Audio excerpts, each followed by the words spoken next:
Si tu as raté les qualifications du GP de Monaco, je te résume tout en une minute.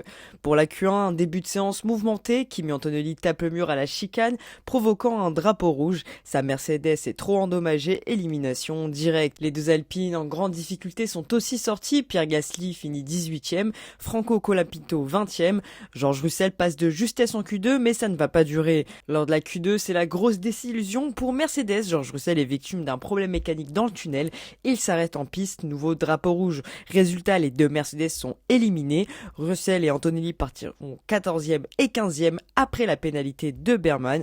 Pendant ce temps, Esteban Ocon crée la surprise. Il passe en Q3 avec Haas et n'en revient pas lui-même à la radio. Pour ce qui est de la Q3, un final absolument dingue. Charles Leclerc pense avoir décroché la pole devant son public, mais Lando Norris sort un dernier tour exceptionnel et arrache la pole position. C'est la première pole de McLaren à Monaco depuis Fernando Alonso en 2007.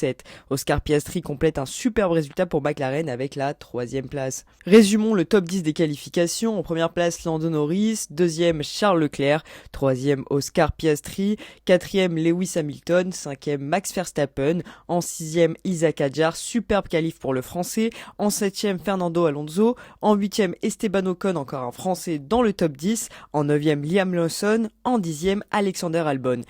A noter que Oliver Biermann partira dernier suite à une pénalité de 10 places pour dépassement sous drapeau rouge en EL. McLaren frappe fort, Ferrari reste en embuscade, Mercedes sombre et les Français brillent à Monaco. Rendez-vous demain pour une course qui s'annonce électrique sur le rocher. Dis-moi ce que t'as pensé de ces qualifications dans les commentaires et abonne-toi pour plus d'actu F1.